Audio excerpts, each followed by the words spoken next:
Salut, c'est le Docteur A, j'espère que vous allez tous très bien. Aujourd'hui, nouvelle vidéo pour parler d'un sujet qui a brûlé l'actualité scientifique ces derniers jours et ces dernières semaines, la découverte d'une étoile au rayonnement inhabituel. Alors, cette découverte a été faite par des amateurs passionnés de l'espace qui aident les chercheurs à débroussailler l'immense quantité de données captées et enregistrées par nos télescopes. Grâce à eux, une étoile située à environ 1500 années-lumière de notre système s'est retrouvée sous les feux de la rampe.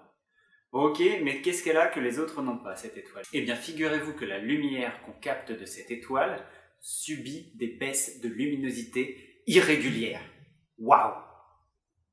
Bon, ok, ça paraît pas fou comme ça, mais en fait, ce qu'il faut se dire, c'est que pour le moment, on n'a pas d'explication qui tienne la route pour expliquer ce rayonnement inhabituel, sachant qu'aucune autre étoile ne montre ce phénomène. Les conclusions actuelles des scientifiques sont qu'il faut plus d'observations de cette étoile.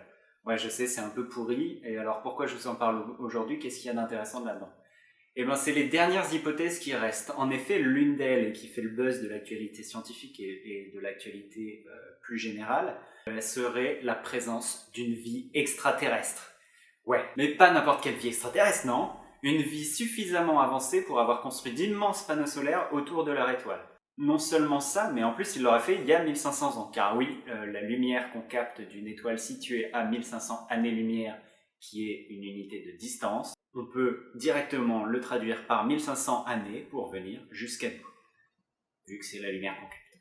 Donc ces panneaux solaires géants, ces superstructures, qu'on appelle des sphères de Dyson, non, pas le mec qui fait des aspirateurs, serait la seule manière pour une civilisation suffisamment avancée et au nombre d'habitants trop élevé de produire assez d'énergie pour alimenter tout ce beau monde. Je vous mets un lien Wikipédia dans la description, et Wikipédia est plutôt une bonne source. Et ces sphères pourraient produire ce genre d'irrégularité dans le rayonnement. Alors non, je vous dis pas que la vie extraterrestre existe, mais pour le moment, c'est l'une des dernières explications qui n'a pas encore été écartée. Et elle est supportée par des scientifiques de renommée, comme Jason Wright de la Penn University. Bon, les hypothèses qui restent ne sont pas aussi excitantes et stimulantes, je vous le cache pas, et si un nuage de débris de comète pourrait le faire, ou encore une étoile multiple, ça n'arrive pas non plus à combler tous les éléments observés. Et en plus, c'est moins cool.